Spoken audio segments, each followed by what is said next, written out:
The Desperate Council. The emergency session of the Galactic Council had never felt so heavy with despair.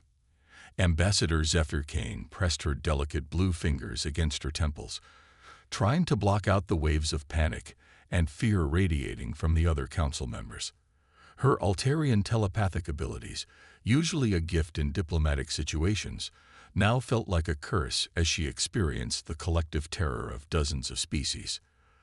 The massive council chamber aboard Nexus Prime stretched before her like an amphitheater of doom. Representatives from across the galaxy sat in their designated sections, their various forms creating a tapestry of biological diversity that had once filled her with wonder.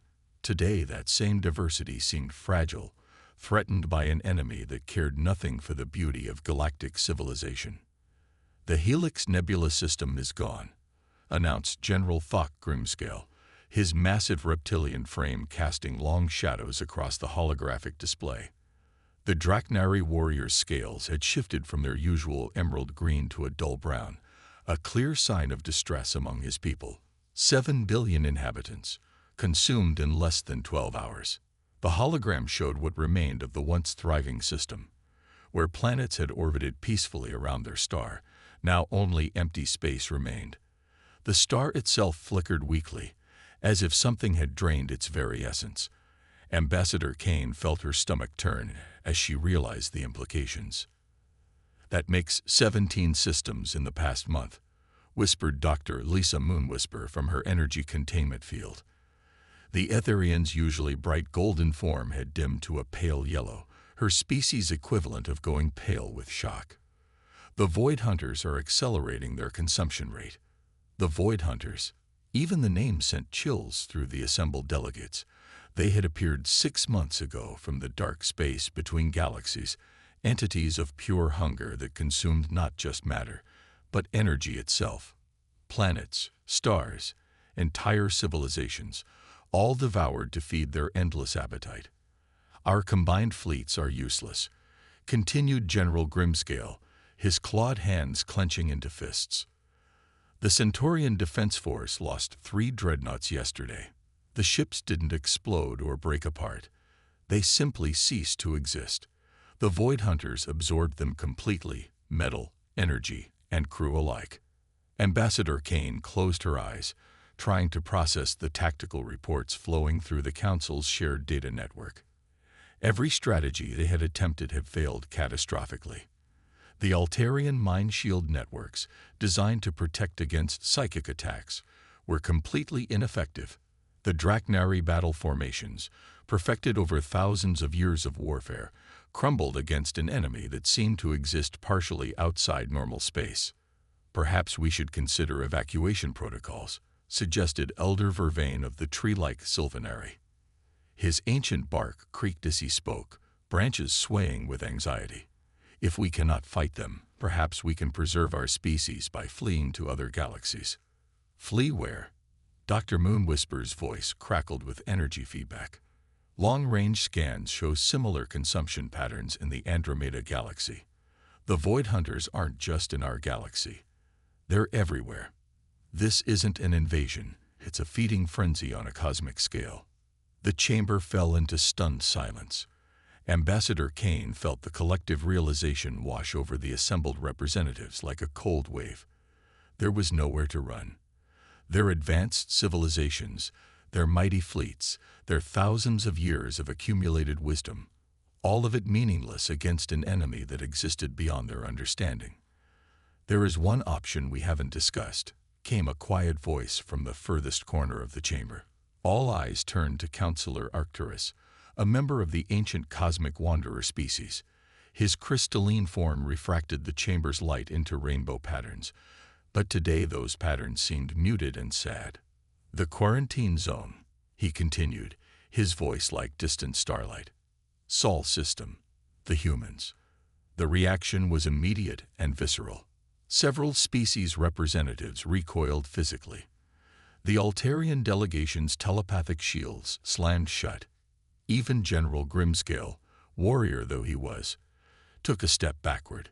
"You cannot be serious," hissed Commander Vex of the logical Zephyrian Collective. "The humans were quarantined for good reason.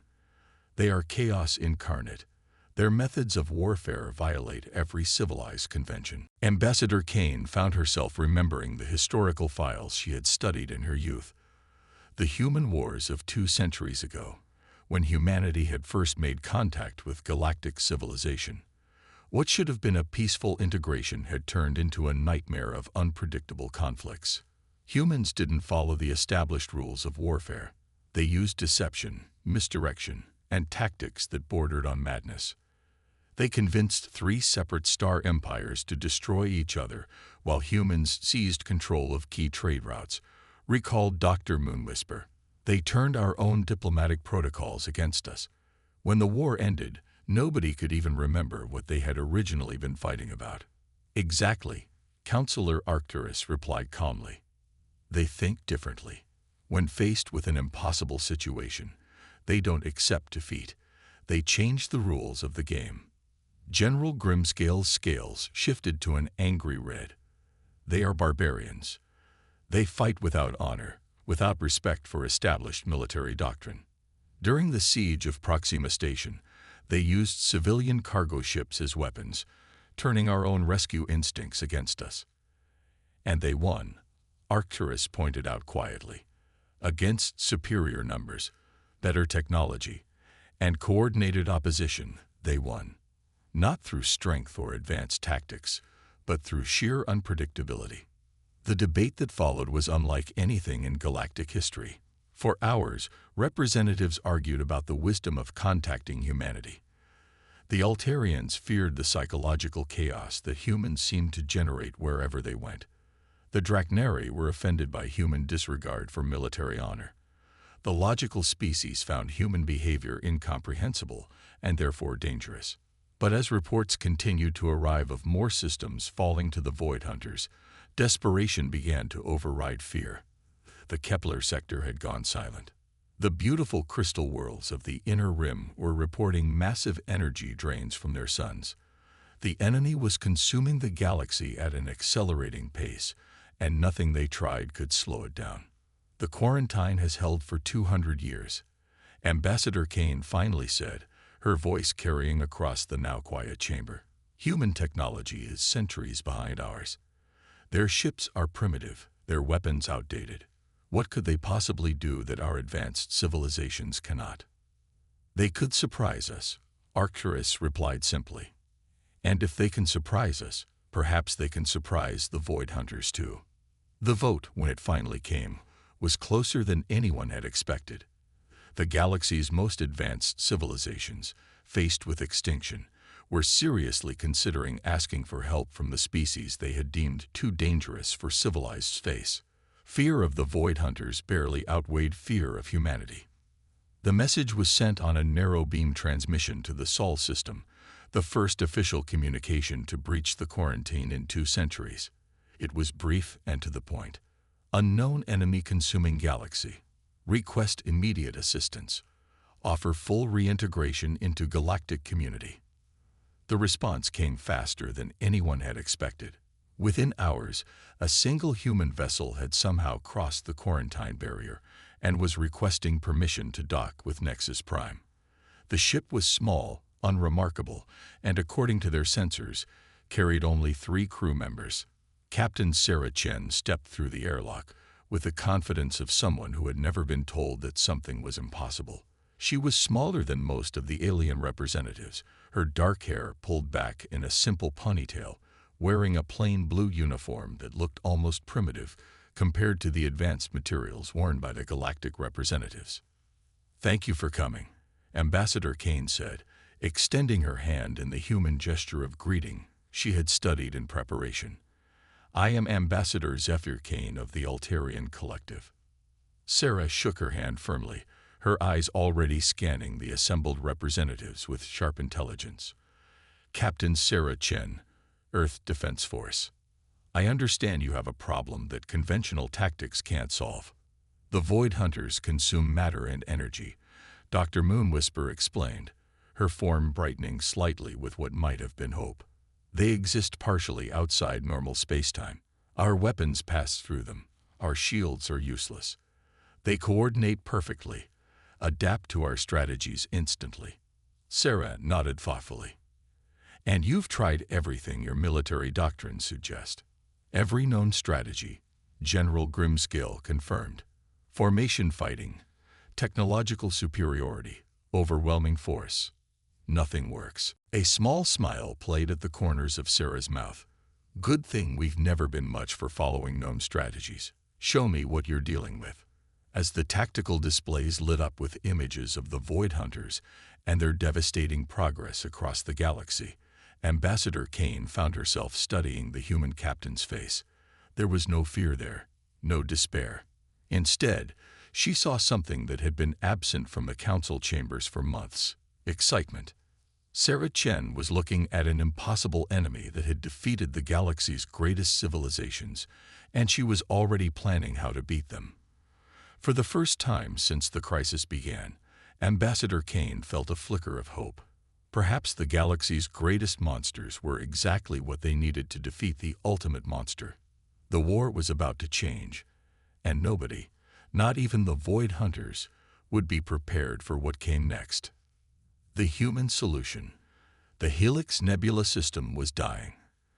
Captain Sarah Chen watched from the bridge of her ship, the Defiant Spirit, as massive coalition fleets retreated in disorder from creatures that seemed to exist more as living nightmares than actual beings. The Void Hunters moved through space like dark stains against the stars, their forms shifting and flowing in ways that hurt to look at directly. "Ma'am, we're receiving distress calls from 17 coalition vessels," reported Lieutenant Maya Puddle from the communication station. Her Indian accent carried the strain of the past few hours as she tried to coordinate with alien technologies she barely understood. "The Altarian flagship is requesting immediate evacuation assistance." Commander Jake Rodriguez stood beside Sarah, his weathered face grim as he studied the tactical display. The former Marine had seen combat on 3 different continents, but nothing had prepared him for warfare on this scale. "Captain, their formation is completely broken.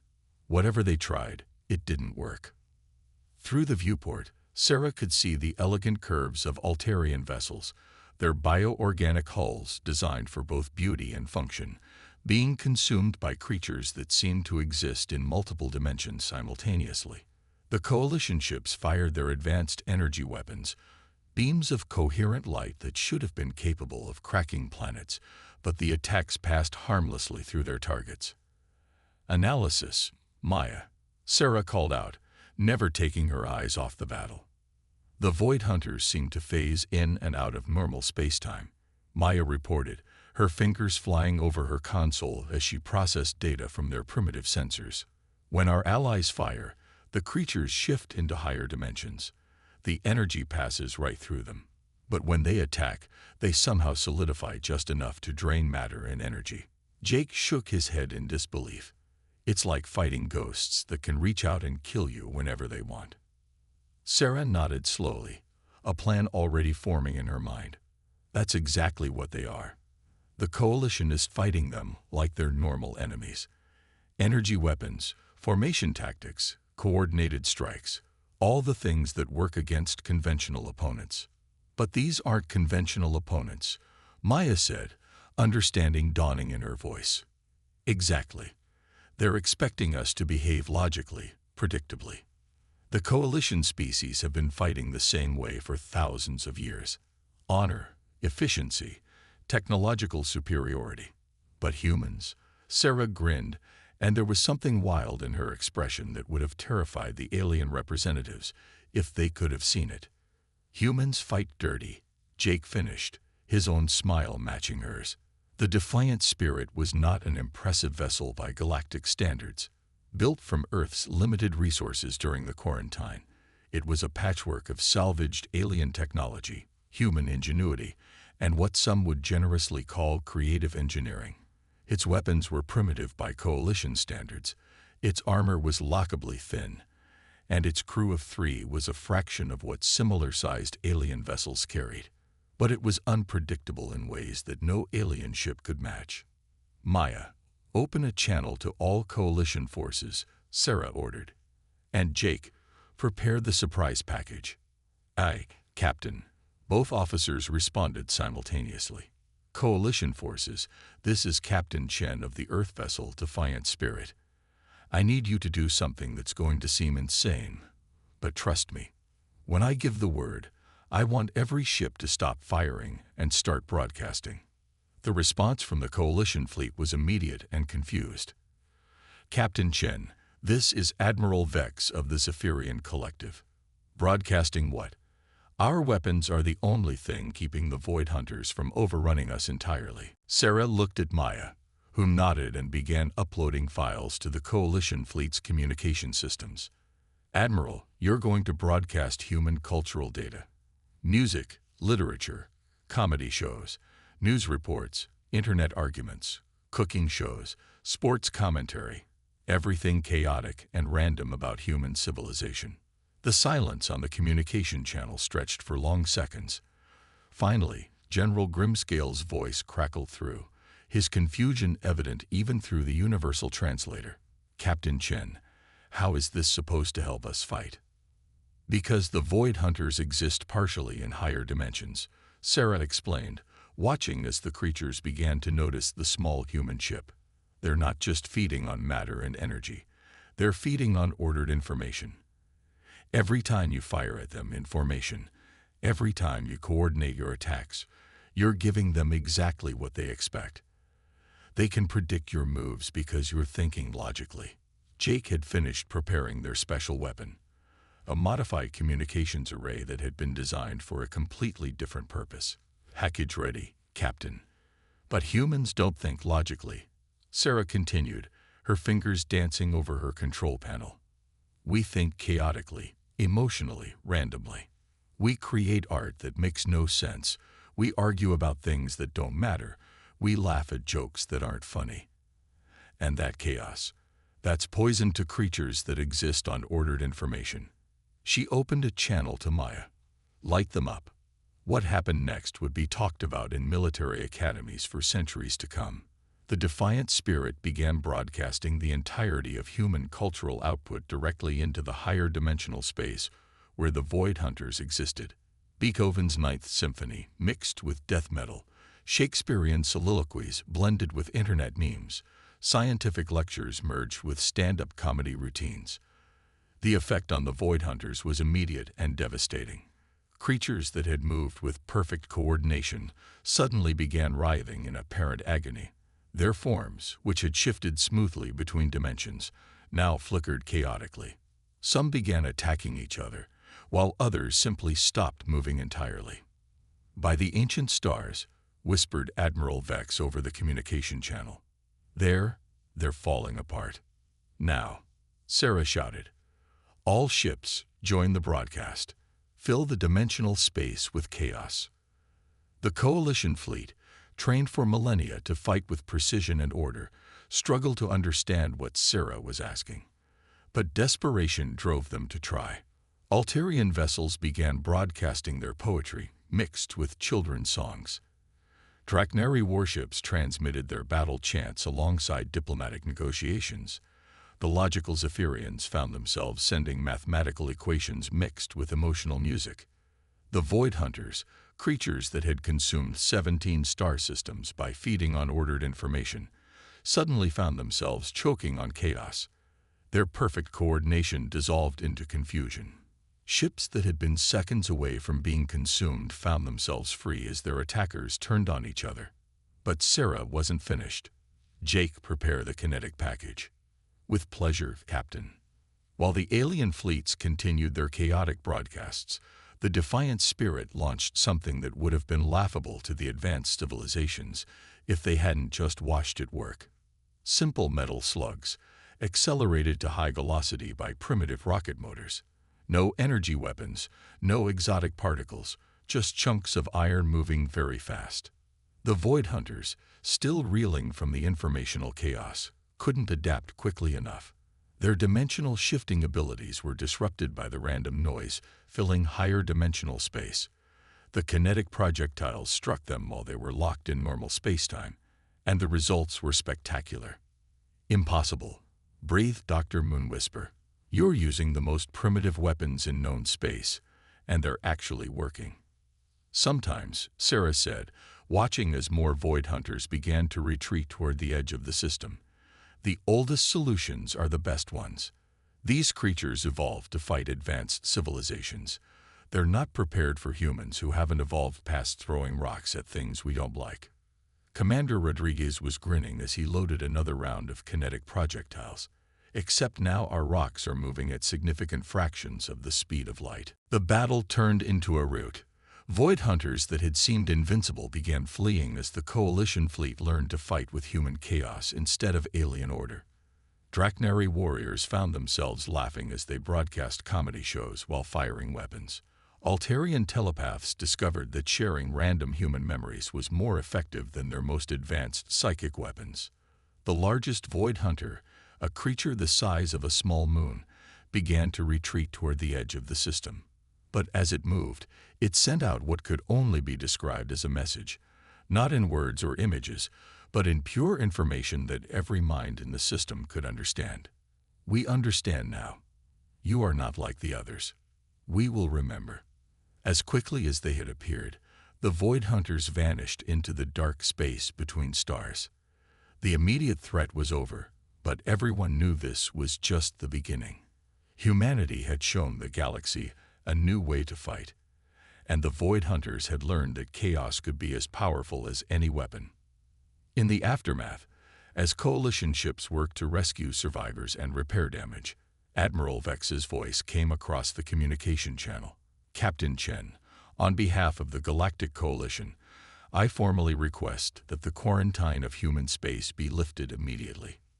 We have much to learn from you.